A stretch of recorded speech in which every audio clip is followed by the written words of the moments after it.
Imagine a state where geography is practically destiny. Like if you live down in the valley, you belong to one community. But if you live up in the hills, you belong to another. Right, it's incredibly stark. Yeah, and the invisible lines separating the two, they dictate everything. From your political power to, honestly, whether or not you can legally buy the ground beneath your feet. Exactly.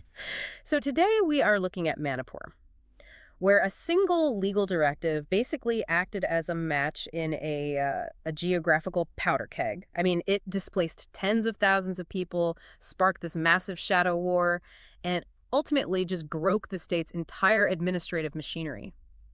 Welcome to the deep dive. We are stripping away the noise to give you a highly focused, exam-ready analytical briefing on this crisis. And, it really is a phenomenal case study. It shows how deeply localized anxieties can just spiral into a massive national security crisis. Yeah, the ripple effects are huge.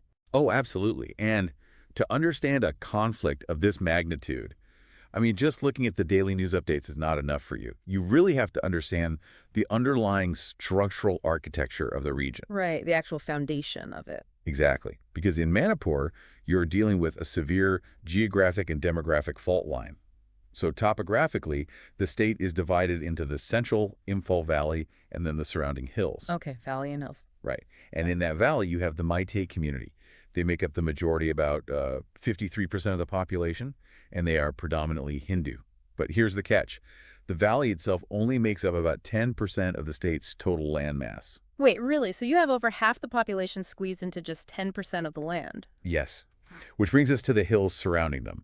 Those hills make up the remaining 90% of the land, right? And they're inhabited primarily by the Kuki and Naga tribes, who are mostly Christian. Okay. And crucially, these tribes hold scheduled tribe, or ST, status. That status carries huge legal weight, right? Massive weight. Under current constitutional protections, this means their ancestral lands in the hills are heavily protected.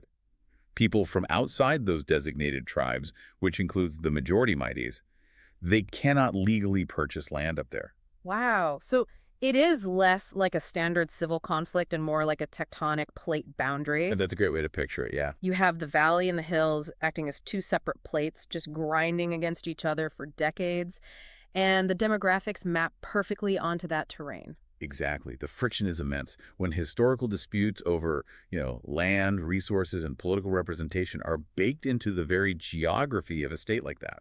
It means any single event we see in the headlines, it isn't the earthquake itself. It's just the sudden slip that releases like 50 years of demographic pressure. And that sudden slip, the trigger, happened in May 2023. Right. The court order. Yeah. The Manipur High Court directed the state government to consider including the Meiteis in that scheduled trod category. Just a legal direction. Just that. But that single legal direction instantly ignited all of those historical geographical tensions we just talked about. Well, let's unpack the mechanism of that fear for a second. Because the ST status, it isn't just a ceremonial title for an exam answer. It changes the fundamental rules of the game. It changes everything. For the Meiteis, gaining ST status meant access to reserve government jobs, educational quotas, and just a sense of parity. Sure. But for the Kukis and Nagas, it represented a literal existential threat to their geography. Because of the land laws. Right. Remember that invisible legal wall protecting the hills. Yeah. If the Meiteis get ST status, that wall evaporates overnight. Oh, wow. So for the tribal communities, the immediate fear was that a wealthier, politically dominant valley majority could just legally buy up their ancestral hill territories. It was the fear of being marginalized on their own land. Exactly. So the stakes are absolute for both sides. Right. So what started as a legal dispute quickly spilled into the streets. And to really grasp the scale of this for your analysis, we need to look at the human cost. What did this tectonic shift actually look like on the ground once the violence erupted? Well, the statistics are devastating. And honestly, they represent a massive failure of governance. Give us the hard numbers. Since the violence erupted in the summer of 2023, approximately 250 people were killed. 250? Yeah. And beyond the fatalities, more than 60,000 people were displaced. 60,000 in a state that size. Right. When we talk about 60,000 people displaced in a relatively small state, we are talking about entire neighborhoods being burned out, communities physically segregating themselves, and, families living in makeshift relief camps for over a year. The societal fabric completely tore apart. But knowing the scale of the displacement is only half the picture, really, because the reports coming out of Manipur, they were filled with a dizzying array of acronyms, right? Different groups, militias, organizations. Oh, an absolute alphabet soup. Yeah, and if you are trying to brief a policymaker on this or write a high-scoring answer, you can't just say, armed groups fought each other. You need to understand the ecosystem of the violence. Right. And instead of memorizing all those acronyms, it helps to think of these players in 3 distinct functional buckets. Okay, let's break down the buckets. In the first bucket, you have the civilian coordination and civil society groups. So on the Mighty side, you have Kokoma, and on the Kuki side, the KWO. And what do they do exactly? These groups organize protests, they call for strikes, and they really shape the political narrative. So they are the public face of the grievances. Exactly. Then moving to the second bucket, things get a bit more volatile. You have radicalized youth organizations and militias acting as local enforcers. Okay, like who? A prominent example would be Arambai Tengol and Maite Lipun from the Valley. These groups have been heavily implicated in the actual on-the-ground targeting and mobilization of violence. Right. And then you have the third, honestly, the most dangerous bucket.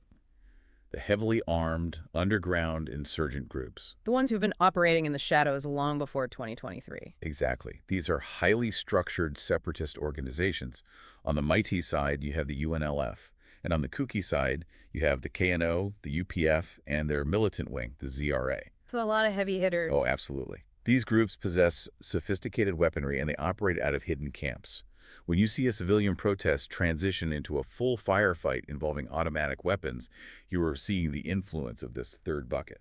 And we should definitely mention the Nagas here too, right? I mean, even though the primary violence has been between the Maitas and the Kukis. Right, the Nagas specifically, the insurgent group NSCNIM, are a critical third variable. How so? Well, they have their own long-standing demands for Naga autonomy. And while they haven't been the primary combatants in this specific valley versus hill clash, their presence in the hills means they are heavily armed observers. Just watching and waiting. Pretty much. They maintain uneasy relations with both sides. And any comprehensive peace settlement has to factor in their territorial claims. Otherwise, you just trigger a different fault line. Okay, so when you have well-armed militias entrenched in the hills and massive civilian mobilization in the valley, standard policing just completely fails. Local law enforcement loses the monopoly on violence. Totally. So if you're analyzing this from an administrative framework, what levers does a state pull when the situation escalates so far beyond a standard riot?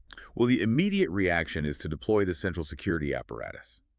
The Indian government flooded the state with the Indian Army, the Assam Rifles. And the Assam Rifles, they are. They're a specialized paramilitary force tasked with border security and counterinsurgency. Right, got it. Along with various other central police forces. Their mandate was to physically wedge themselves between the warring communities and restore order. So that's the security response? What about the administrative side? Administratively, the state pulled the heaviest crisis levers available. We saw widespread, months-long internet shutdowns and strict curfews. And on a broader institutional level, the Supreme Court had to intervene, setting up committees to oversee relief and rehabilitation. Meanwhile, Parliament descended into fierce debates, with the opposition accusing the state government of absolute complicity and failure. Wait, I am stuck on a logical contradiction here. Okay, what is it? If the central government flooded the state with the army and the Assam Rifles, and they completely blacked out the internet so nobody could coordinate on social media, how on earth did the violence drag on continuously through 2024 and force the chief minister to resign in February 2025? It's a great question. I mean, it clearly wasn't a problem you could just solve by throwing more troops at it. No, and this is the critical evaluation point of the entire crisis. The central response looked overwhelming on paper, but it hit massive implementation roadblocks on the ground. Like what? First, you had the issue of perceived neutrality. The local police forces essentially fractured along ethnic lines. Oh, wow. Yeah. Kuki populations accused the state police of actively arming Maite militias, while Maite groups accused the Assam Rifles of being soft on Kuki insurgents. So nobody trusts anybody. Exactly. When the population views the security forces as participants rather than neutral arbiters, restoring order becomes nearly impossible. So a Kuki village won't trust the state police, and a Maite village might actively blockade the central paramilitary forces. The state's authority basically evaporated. It did. And an internet blackout, Well, yeah. while it's intended to stop rumors, it also blinds the administration. It makes verifying intelligence incredibly difficult. That makes sense. But the deeper reason the violence sustained itself is that this conflict isn't happening in a vacuum. It is deeply entangled with a very real, very lucrative shadow economy. Right, and this is where we need to connect the local geography to the international border. Manipur shares a really porous boundary with Myanmar. Which is dealing with its own brutal civil war right now. It's exacting. So the demographic fears we discussed earlier, they aren't just historical paranoia. Because of the conflict in Myanmar, there has been a steady influx of refugees crossing the border into the tribal hill areas of Manipur. And how does that affect the local dynamics? Well, the Kuki communities often share ethnic kinship with these refugees, so they've sheltered them. But the mighty majority views this unchecked illegal immigration as a direct, active threat to the demographic balance of the state. They feel like they're being outnumbered. Exactly. They fear they're being systematically outnumbered by cross-border migration. Which feeds right back into the anxiety over land rights and then the ST status. It creates a massive feedback loop of panic. And add to that the narco economy. The Golden Triangle connection. Right. The hills of Manipur border the infamous Golden Triangle. They are prime territory for illicit poppy cultivation. The state government had actually launched a highly aggressive anti-drug drive, actively destroying poppy fields in Kuki-dominated areas. Okay, and I imagine that didn't go over well. No, it devastated the local shadow economy. It angered insurgent groups who rely on that drug trade to fund their operations and buy weapons. Wow. So you aren't just dealing with two communities angry over court ruling. You are dealing with heavily armed cartels, illegal cross-border migration, and a struggle for control over lucrative trafficking routes. So if we run this through our strategic lens, it elevates the entire situation. A conflict over local land rights suddenly transforms into a massive vulnerability for national internal security. Without a doubt. When you have porous international borders, shadow economies funding weapons, and an administration that has lost control, it is a textbook geopolitical threat. It fundamentally compromises India's border integrity and its broader strategic posture in the East. And that severe vulnerability is exactly why the administrative paradigm finally snapped in early 2025. The political climax of all this. Right. After months of unrelenting turmoil and a near-complete breakdown of law and order, Chief Minister N. Biren Singh resigned in February 2025. And this wasn't just a standard political reshuffle. No, it was an acknowledgement that the elected state machinery could no longer function. This triggered the direct imposition of president's rule. Let's look at the mechanics of president's rule for a second. It is the constitutional equivalent of hitting the emergency stop button. The elected state government is suspended, and the central government in New Delhi takes direct control, running the state through the appointed governor. It is the ultimate blunt instrument, and it carries profound risks. But it offers a reset, right? Theoretically, yes. It allows the central government to command the security forces with a unified chain of command, stripping away the baggage and the alleged biases of the local politicians. It creates the administrative space for neutral peace building. But overriding a democratically elected government in a state that already feels alienated, that is incredibly dangerous. Very dangerous. If the center mishandles a security deployment, or if the governor is perceived as favoring one side over the other, you aren't just dealing with a local insurgency anymore. You risk directing all that local resentment straight at New Delhi. Which is exactly why president's rule can only ever be a temporary tourniquet, not a cure. The immediate priority under central rule has to be establishing a multi-pronged roadmap to walk the state back from the brink. Okay, let's map out that roadmap. If you are drafting the actual policy to resolve this, where do you even begin? We have fractured security, historical land anxiety, and an international drug trade. Well, you start by rebuilding the monopoly on security, but with a completely different vocabulary. The mandate has to be neutral security deployment. So no more allegations of bias. Right. You cannot just patrol the highways. Central forces must systematically and impartially disarm the local militias, both the valley-based radical groups and the hill-based insurgents. And the border... Securing the Myanmar border is non-negotiable. You have to staunch the flow of illegal immigration and weapons to ease those acute demographic fears in the valley. But as we've established, military force alone failed for over a year. The underlying rot is economic and political. So what's the non-military approach? Socioeconomically, you have to address the poppy cultivation nexus.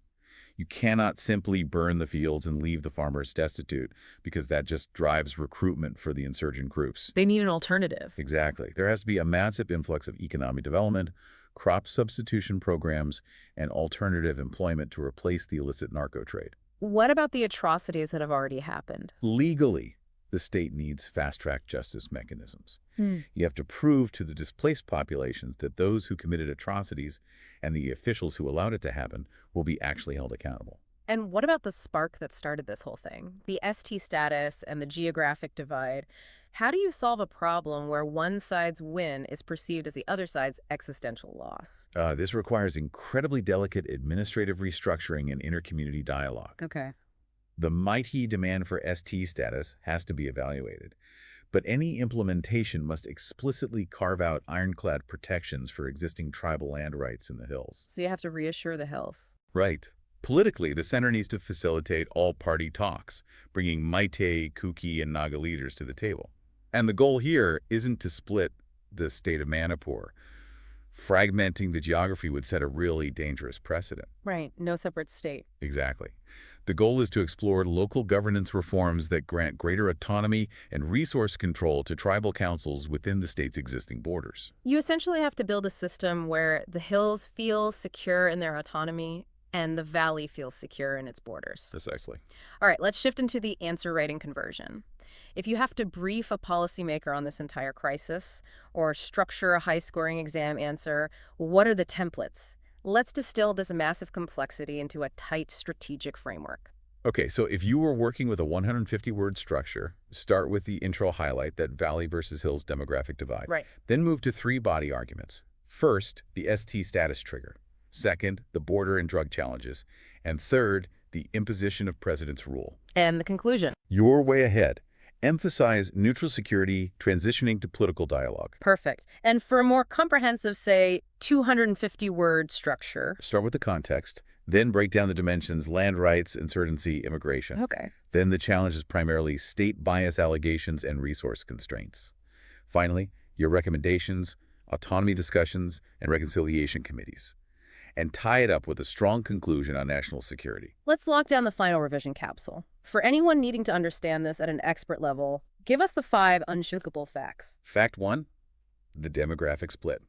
53% Meitei in the valley versus the Kuki and Naga tribes in the hills. Got it. Fact 2, the trigger was the May 2023 High Court ST order. Fact 3, over 60,000 displaced and roughly 250 killed. Tragic. Number 4. Fact 4, the external factors: Myanmar illegal immigration and the poppy cultivation network. And Fact 5, the climax was the February 2025 resignation of CMN Biren Singh and the imposition of president's rule. And what is the one probable exam question or overarching strategic question we need to anticipate? You should be prepared to answer. Critically evaluate the geopolitical and internal security challenges complicating the resolution of the Manipur crisis. Excellent. Finally, what are the 5 analytical keywords you should absolutely be underlining in your analysis? Always use these 5. Demographic fears, neutral deployment, poppy cultivation nexus, administrative restructuring, and intercommunity dialogue. Brilliant. So Manipur is a stark reminder that geography is rarely just physical terrain. It is the canvas on which political power, economic survival, and identity are drawn. Absolutely. Sparked by a single legal directive on ST status, this crisis mutated into a multidimensional war fueled by insurgent groups, border vulnerabilities, and the total collapse of local trust. The resulting president's rule in February 2025 proves that when local governance fails entirely, the ripple effects hit the very top of the national security apparatus. It really does. As we close this briefing, I want you to think about the nature of modern statecraft. When a government looks at a deeply divided map, how does it successfully balance the protection of indigenous tribal land rights with the constitutional demands for equal integration and development? When the geography itself is physically separated into hills and valleys, how do you engineer a policy that unites rather than divides? Keep analyzing the mechanisms behind the headlines, and we will see you in the next deep dive.